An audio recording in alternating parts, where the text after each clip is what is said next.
नमस्कार. लोकशाहीच्या आजच्या या भागात आपलं सर्वांचं स्वागत. आजच्या या भागाचे जे पाहुणे आहेत ते विश्वास माधव गोरे साहेब मुंबईमधून आले आणि त्यांची 1990 मध्ये आधार ही प्रौढ मतिमंद मुलांसाठी सुरू झालेली संस्था, याबद्दल आपण आज गोरे सरांबरोबर त्यांच्या संस्थेच्या कार्याबद्दल आणि त्यांचा हा सगळा प्रवास आपण सगळे जाणून घेणार आहोत. एखाद्या घरात जेव्हा मतिमंद मूल जन्माला येतं, मतिमंदत्व म्हणजे टेक्निकली त्याचं डेफिनेशन अशी आहे की एखाद्या व्यक्तीचा IQ 70पेक्षा कमी असेल तर टेक्निकली तो माणूस मतिमंद गणला जातो. पण सिम्पटमॅटिक समजा आपण मुलांचं बघितलं तर मुलांचे लहानपणीचे माइलस्टोन्स स्लो असतात. नॉर्मल मुलांसारखे ते माइलस्टोन्स नसतात. म्हणजे आपण बोलणं किंवा चालणं हे म्हणतो.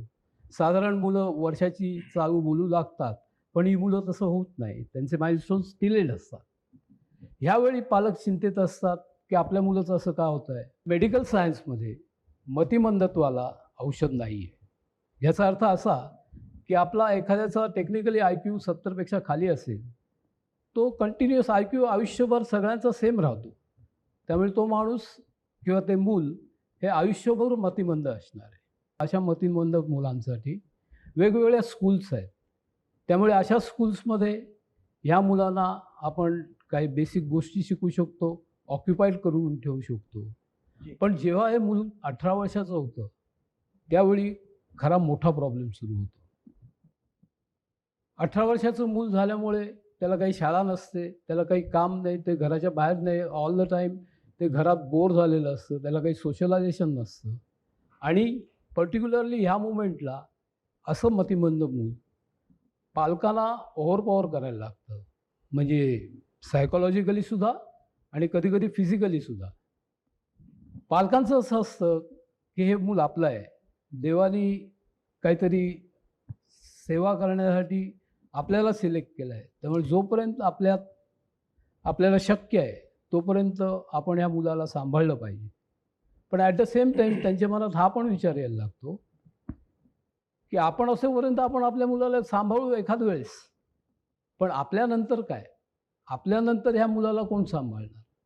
आणि जसं मी म्हणत होतो 1990 साली अशा पालकांना आमचे फाउंडर माझे वडील यांनी एकत्र आणलं, अपील केलं की प्रत्येक वेळेला गव्हर्नमेंटनी काहीतरी करावं आणि ते त्याच्या फॅसिलिटीज आपण अनुभवाव्या.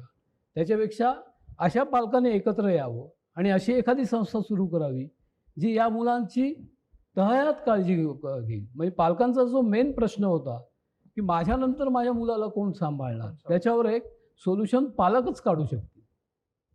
अशा याने ही हंबल बिगिनिंग सुरू झाली. सुरुवातीला काही पालक 20-25 पालक एकत्र आले. लोकांना पटलं की अशी एखादी संस्था असेल तर आपल्या मुलांचं आयुष्यभर सांभाळ केला जाईल अशा संस्थेत. पण माझे वडील बेसिकली चिल्ड्रन्स एड सोसायटीमधून रिटायर झालेले होते, सेमी गव्हर्नमेंटमधून. हे सगळे एकत्र आलेले पालक मिडल क्लास, हायर मिडल क्लासचे होते. त्यामुळे कॉन्सेप्ट सगळ्यांना करायचं ठरलं, पण पैसे कोणाकडेच नव्हते. त्यामुळे छोटी छोटी डोनेशन्स गोळा करत करत आज आम्ही ज्या बदलापूरला आमची जागा आहे, त्यावेळी ती जागा 1,20,000ची होती, यांच्याकडे 70,000 होते. पण तेव्हासुद्धा तिकडचा जो जमीन मालक होता त्यांनी माझ्या वडिलांनी सांगितलं, सर तुम्ही काहीतरी चांगलं करताय, तुम्ही चालू करा, उरलेले पैसे जमल्यानंतर तुम्ही द्या. अशी हंबल बिगिनिंग आधारची त्यावेळी बदलापूरला सुरू झाली. 1994ला आपण पहिलं युनिट सुरू केलं, बदलापूरचं हे सुरू. तर आता आपला जो 94 नंतरचा जर्नी आहे, याच्यामध्ये किती मुलांना याचा लाभ झाला आणि भारतात असे किती प्रौढ मतिमंद किंवा मतिमंद मुलांची संख्या आहे आणि भारतातून नंतर महाराष्ट्रामध्ये किती आहे, याचं जरा आम्हाला सगळ्यांना तुम्ही त्याची माहिती द्या. सांगतो. 2011च्या सेन्सस प्रमाणे भारतात साधारण 12-1 लाख मतिमंद ॲडल्ट्स असतील. आणि आपल्या महाराष्ट्राचा विचार केला तर महाराष्ट्रात एक 2-2.5 लाख अशी मुलं आहेत. जसं आम्ही सुरुवात केली 10-15 मुलांनी बदलापूरला 94 साली जसं म्हटलं आपण चालू केलं, तर सुरुवातीला 2 डॉर्मेटरीज सुरू केल्या. त्याच्यापैकी एक डॉर्मेटरी 50 मुलांसाठी आणि 50 मुलींसाठी चालू केली. हा प्रॉब्लेम सगळ्यांनाच नवीन होता. कोणी अनुभवी स्टाफ मिळणं सुद्धा कठीण होतं. पण काय झालं, त्यावेळी पैसे कमी असल्यामुळे आम्ही बदलापूरमध्ये बदलापूर स्टेशनपासून सुद्धा 10 किलोमीटर लांब आपली ही संस्था आहे. बरं. आजूबाजूचे जे तिथे राहणारे लोक होते ते या मिशनला जॉईन झाले. नोकरी म्हणून त्यांनी हे केलं. पण त्या तरुण लोकांना मतिमंद म्हणजे काय हेच माहीत नव्हतं. बरं. त्यामुळे हे जे 10-15 पालक, त्यांची मुलं आणि 10-15 पालकांचा स्वतःच्या मुलाला कसा सांभाळतो याचा अनुभव होता. त्याच्यावरून त्यांनी हळूहळू आमच्या मुलांना शिकवलं आणि त्या ह्यानी ते काम 94 मध्ये सुरू झालं. आज मला सांगायला अभिमान वाटतो. 10 मुलांनी चालू केलेलं काम, 10-15 सहकारी कर्मचाऱ्यांनी चालू केलेलं काम आज बदलापूरला आणि नाशिकला मिळून आधार 335 प्रौढ मतिमंद मुलांना सांभाळत आहे आणि त्यातल्या साधारण 80 ते 82 मुली आहेत. 24 तास 24/7 365 डेज ते आमच्याकडे राहतात आणि 335 मुलांना सांभाळण्यासाठी माझे कर्मचारी सहकारी 250 आहेत. कारण हे 3 शिफ्ट्समध्ये काम चालतं. आज भारतातली जी छोटंसं एक रोपटं सुरू झालं होतं, आज 27 वर्षांनी आम्ही भारतातली सगळ्यात मोठी संस्था चालवतो. पण ॲट द सेम टाईम मी जसं सांगितलं, आमची सगळ्यात मोठी संस्था भारतातली असेल, पण महाराष्ट्रात 2.5 लाख मतिमंद आहेत आणि आम्ही 335च्या गोष्टी करतो. त्यामुळे हा प्रॉब्लेम इतका मोठा आहे. प्रत्येक डिस्ट्रिक्टमध्ये अशी संस्था सुरू व्हायला पाहिजे, जेणेकरून अशा पालकांना मदत होऊ शकेल. त्यानंतर काय केलं, पहिल्यापासून अशा मुलांना नुसतं त्यांचं 2 वेळचं जेवण किंवा त्यांना औषधं देणं हा मोटो कधीच नव्हता. We have vocational training centre, आमचं in house vocational training centre day 1 पासून आहे. ह्या मुलांचं सेट रुटीन आहे. सकाळी उठल्यानंतर ब्रेकफास्ट, नंतर क्लासेस, दुपारी ते 12:30-1 वाजेपर्यंत आपापल्या कपॅसिटीप्रमाणे आणि आवडीप्रमाणे वेगवेगळे क्लासेसमध्ये त्यांना ऑक्युपाय ठेवलं जातं. 1 वाजता जेवायला जातात, जरा आराम करतात, परत 2:30 वाजता क्लासेस येतात, क्लासनं येतात. 4:30 वाजता त्यांची शाळा संपते. म्हणजे ते व्होकेशनल ट्रेनिंग सेंटर आम्ही चालवतो. मी मुलं म्हणतोय, पण माझ्याकडे ॲव्हरेज एज साधारण 50 आहे आणि सगळ्यात मोठे गृहस्थ जे आम्ही त्यांचं वय साधारण 78 आहे. कारण 18च्या वरचेच आहे आणि गेली 25 वर्षात माझ्याकडे राहत आहेत. 25 वर्षापूर्वी जेव्हा संस्था चालू केल्यावर ॲव्हरेज एज 25 होतं आणि आता naturally it has gone to 50. तर अशा याने काम करतोय.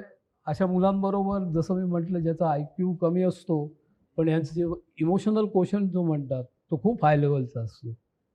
हे वयाने जरी मोठे असले तरी त्यांचे सगळे रिॲक्शन्स, ॲक्शन्स लहान मुलांसारखे असतात आणि त्याला त्याप्रमाणेच सांभाळायला लागतं. त्यांचे राग, रुसवे. आणि आता कसं झालं आहे, माझे एवढे सगळे लोक त्यांच्याबरोबर इतकी वर्ष काम केल्यामुळे त्यांचं आणि मुलांचं बॉन्डिंग झालं आहे. त्यामुळे ते आधारमधून आता घरी पण जायला बघत नाहीत. 235 प्रौढ मंद मुलांसाठी 250 लोकांचा स्टाफ ठेवायला लागतो. 335चा म्हणजे किती मोठी संख्या त्यांची काळजी घेण्यासाठी, त्यांचं केअर घेण्यासाठी आपल्याला ठेवायला लागते. ही खूपच मोठी गोष्ट आहे आणि ती लोक तुम्हाला मिळतात. मला हे विचारायचं आहे आपल्याला, आणि आपण आता हे पण सांगितलं की भारतात सगळ्यात मोठी आपली संस्था आहे. म्हणजे खूप मोठी गॅप मला असं वाटतं ह्याच्यामध्ये आहे. आणि ह्याच्यासाठी आपण आता पुढं काय प्लॅन केलंय का? आपल्या माध्यमातून अशा काही संस्था आपण उभा करणार आहोत का? आमच्या माध्यमातून आम्ही आता काय केलं आहे, इतकी वर्ष काम केल्यामुळे आपलं आधार एक रोल मॉडेल झालं आहे. बरोबर. आणि हे रोल मॉडेल आपण रिप्लिकेबल आहे हे दाखवण्यासाठीच बेसिकली आपण बदलापूरला गेली 27 वर्ष काम करतो, पण नाशिकला आपण 12 वर्ष काम करतो. हे रोल मॉडेल रिप्लिकेबल आहे ह्या दृष्टीने, हे प्रूव्ह करण्याच्या दृष्टीने आम्ही नाशिकला आयडेंटिकल संस्था चालू केली, जिची कॅपॅसिटी 100 आहे. त्यामुळे आता काय, बऱ्याच महाराष्ट्रात प्रत्येक डिस्ट्रिक्टमध्ये पालक संघटना आहेत, मुलांच्या डे स्कूल चालवत आहेत, त्यांच्यासाठी काम करत आहेत. आणि आता तिकडे पण प्रत्येक ठिकाणी त्यांची मुलं मोठी झाली आहेत. माझ्याकडे इन्क्वायरी येतात, मी लोकांना मदत करायचा प्रयत्न. कारण काय आहे, आधार सगळीकडे पोचू शकत नाही, बरोबर. पण आधारचं मॉडेल सगळीकडे निश्चित पोचू शकतं. त्यामुळे आमच्याकडून आमच्या एक्सपिरियन्सचा आम्ही लोकांना फायदा देऊ इच्छितो. आम्ही सध्या काय केलं आहे, एक 2 संस्था आहेत, एक जळगावला आहे आणि एक सोलापूरला आहे. बरं. आमचं कसं झालं आहे, आमची पालकांची संस्था आहे. राईट फ्रॉम बिगिनिंग पालक एकत्र आले आणि जो संस्थेचा खर्च आहे, खर्च हा महत्त्वाचा जो भाग आहे, त्यातला साधारण जो काही आधार संस्था चालवायला जो खर्च येतो जी. त्यातले 70-75% आम्ही पालकांकडून फी म्हणून घेतो. बरोबर. आणि आज संस्था एका मुलामागे साधारण 19,000 ते 20,000 रुपये महिन्याला खर्च करते आणि पालकांकडून आम्ही त्यांना 4,000 रुपये 15,000 रुपये महिन्याला फी घेतो आणि ही गॅप आपण समाजाकडून डोनेशन्सनी भरून काढतो. बरं. इन्फ्रास्ट्रक्चर जे आहे ते सगळं आपण समाज डोनेशननीच केलेलं आहे. बरं. आमचा अनुभव असा आहे, काम चांगलं असेल, ट्रान्सपरन्सी असेल तर मनी इज मदत नॉट अ करतात, प्रॉब्लेम. मदत. कारण गेली 25 वर्ष आम्ही या मॉडेलवर ही संस्था चालवतो आहे. बरोबर. पण ॲट द सेम टाईम पालकांची संस्था असल्यामुळे, पालक फी देत असल्यामुळे आम्ही गरीब पालकांपर्यंत पोचू शकत नव्हतो. आज जळगावला एक संस्था चालू झाली आहे, तो गरिबांच्या मुलांना सांभाळतो आहे. तर आधारच्या माध्यमातून आम्ही त्यांना मदत करतो आहे, सो दॅट त्या इकॉनॉमी क्लासमध्ये सुद्धा आपण इनडायरेक्टली पोचू शकतो. तर सोलापूर आणि जळगाव अशा 2 ठिकाणी आम्ही असं हे काम चालू केलं आहे. पण नवीन लोकांनी संस्था आमच्यासारखं मॉडेलचं रेप्लिकेट करून चालू कराव्या. आमच्याकडून जो काही मदत हवी असेल, जो काही संस्था उभी करणं, चालवणं, यासाठी एक्सपिरियन्स जे काही हवं असेल ते आम्ही सगळं आपणहून द्यायला तयार आहोत. की 19,000 साधारणतः खर्च आपण सांगितला आपल्या आधारमध्ये येतो, त्याच्यातले 14,000 15,000 त्या पॅरेंट्सकडून आपण घेतो आणि राहिलेले जे 4 ते 5,000 पर मंथ 235 मुलांचे खर्च आहेत, तर तो आपण गव्हर्नमेंटकडून घेता, CSR मधून घेता का प्रायव्हेट डोनेशन मधून घेता का स्वतःचे टाकता, त्याबद्दल थोडीशी माहिती स्वतःचे आपल्याला आमच्याकडे मिळावी. डे टू डे खर्चासाठी सुद्धा पैसे आम्ही जे गोळा करतो, इंडिव्हिज्युअल डोनर्स, फिलॉन्थ्रॉपर्स, फाउंडेशन्स आणि कॉर्पोरेट सेक्टर सगळे, जसं मी मगाशी म्हटलं, ट्रान्सपरंट आणि ऑनेस्ट काम असेल तर पैशाचा प्रॉब्लेम येणार नाही. कारण आज मी जो माझं डेफिसिट सांगतो आहे, दर वर्षाला मला दोन्ही संस्था नुसत्या चालवण्यासाठी, डेव्हलपमेंट्स नाहीत, नुसत्या चालवण्यासाठी मिनिमम 2 कोटी रुपयाचं डोनेशन यायला लागतं. त्याशिवाय संस्था चालणार नाही. हा रेव्हेन्यू खर्च आहे. 2 कोटी जर माझे वर्षाचे आले नाही तर मी ही संस्था चालवू शकत नाही. पण ॲट द सेम टाईम सांगतो, ही जी डेफिसिट आहे हे गेले 20-25 वर्ष आम्ही मिळवतोय. आज 2 कोटी असेल, पहिल्या वर्षी 10-50 लाख असेल. पण हे जे दरवर्षी जे डेफिसिट आहे ते समाज आम्हाला मदत करतोय. चांगल्या कामाला कुठेही खंड नसतो. आणि तुम्हाला सांगतो आधारचं काय वैशिष्ट्य आहे की एक तर ही पालकांची संस्था आहे, दुसरं आम्ही मतिमंदातल्या सगळ्या कॅटेगरीजना आमच्याकडे घेतो. असं नाही आम्ही नाही कोणालाही म्हणत नाही. कारण मतिमंदमध्ये काही लोक बेडरिडन असतात, काही मॉडरेट असतात आणि काही माइल्ड असतात. आधारमध्ये बेडरिडन, माइल्ड, मॉडरेट सगळ्या मुलांना प्रवेश दिला जातो. At the same time religion, caste वगैरेचं आमच्याकडे काही नाही आहे. आणि ही सगळी मुलं, आज बदलापूरला माझ्याकडे 20 मुलं आहेत, ती कम्प्लिटली झोपून आहेत. त्यांचं सगळं माझे सहकारी कर्मचारी वर्ग दिवस रात्र खपून त्यांची सेवा करतोय. आणि हा जर सेवाभाव असेल आणि ट्रान्सपरन्सी असेल तर तुम्हाला काही प्रॉब्लेम नाही, तुम्ही खूप मोठे होऊ शकता, आणखीन पुढे जाऊ शकता. गोरे साहेब, आपण आता सांगितलं की काही काही मतिमंद मुलं 20-25 वर्ष आपल्या संस्थेत आहेत. तर असे काही अनुभव आले का की एक सुखद अनुभव किंवा काही असे अनुभव की इतकं सेवा करून पण आपल्याला काही असे अनुभव आलेत का घरच्यांकडून? चांगले अनुभव असं सांगतो, आम्ही प्रत्येक डॉर्मेटरीमध्ये मुलांना नेऊन जेवण दिलं जायचं. बरोबर. पण एक दिवस आम्हाला कल्पना अशी सुचली की आपण एक डायनिंग हॉल मोठा बांधूया, जिथे सगळ्या डॉर्मेटरी मुलं एकत्र येतील आणि जेवू शकतील. तर ते जेव्हा डायनिंग हॉलचं कन्स्ट्रक्शन चालू होतं आणि जेव्हा मी जायचो तिकडे, तेव्हा एका मुलाने मला बोलून, सर आपको मालूम आहे? म्हटलं काय झालं बाबा? अभी इतने दिन हम लोग इधर खाना, अभी हम लोग रेस्टॉरंट में खाना खाने जाने वाले. तर ते डायनिंग हॉल बनतो तो त्याला त्याच्यासाठी ते रेस्टॉरंट बनते आपल्या कॅम्पसमध्ये असं वाटत होतं. मुलं ही व्हायलंट पण होतात, त्यांना म्हणजे रागावतात, त्यांना सेग्रिगेटसुद्धा करायला लागतं. आणि त्यांचं बॉन्ड म्हणजे प्रत्येक गोष्ट, आता मी सांगतो माझे टीचर्स आहेत व्होकेशनल ट्रेनिंग सेंटरमध्ये, त्या टीचर्सना जर उद्या रजा घ्यायची असेल तर त्यांना माझी परवानगी घ्यायची आधी त्या मुलांची परवानगी घ्यायला लागते, कारण तिसऱ्या दिवशी त्यांना जबाब द्यायचा असतो की काल कुठे होतास. इमोशनली खूप जवळ असतात. त्यांचे मेडिकलचा प्रॉब्लेम मोठे असतात. आता जसं आम्ही करत गेलो, यंग होती मुलं, आता ती जरा सिनियर झाली आहेत. ह्या मुलांना त्यांना काय होतं हे सांगता येत नाही. त्यामुळे मेडिकल स्टाफ किंवा आपल्या डॉक्टरांचं काय असतं, आपल्याला जास्त सिम्पटम बेस ॲनालिसिस करायला लागतो आणि जास्त रिपोर्ट्स करायला लागतात. नॉर्मल ताप जरी आला तरी मुलगा सांगू शकत नाही की मला डोकं दुखतं आहे, पोट दुखतं आहे किंवा काय असं. काही जण सांगतात, वेगवेगळ्या प्रकारची मुलं असल्यामुळे काही जण सांगतात, काही जण नाही सांगत. पण त्यांच्याशी तुम्ही त्यांच्या कलाने घेतलं ना तर ही मुलं खूप खुश असतात. आणि आता असं झालं आहे ना, घरी एकटी राहिलेली मुलं आज एवढे 200 मुलं एके ठिकाणी राहतात. हे त्यांचं स्वतःचं जग झालं आहे. त्यांना इथे फ्रेंडशिप आहे, तिथे भांडतात, रागावतात. चहासाठी माझे एक मुलगा आहे, त्याला चहा भयंकर आवडतो. तो प्रत्येक वेळी मी गेलो की मला सांगतो की मला हे लोक चहा देत नाही. त्याला ते चहा असं एक प्रत्येकाची आवड असते. काही मुलांना किचनमध्ये सारखं जायला आवडतं, आपापल्या आवडी. आणि ते आता ते मित्र परिवार आणि सगळं, त्यामुळे एक परिवार झालाय. सोशलायझेशन जे घरी राहून ह्या मुलांना मिळत नाही. आणि ॲडल्ट्स मुलं आहेत, त्यांना सोशलायझेशन इज निडेड. त्यामुळे ते माझ्याकडे हॅपी आहेत, त्यामुळे ते खुश आहेत.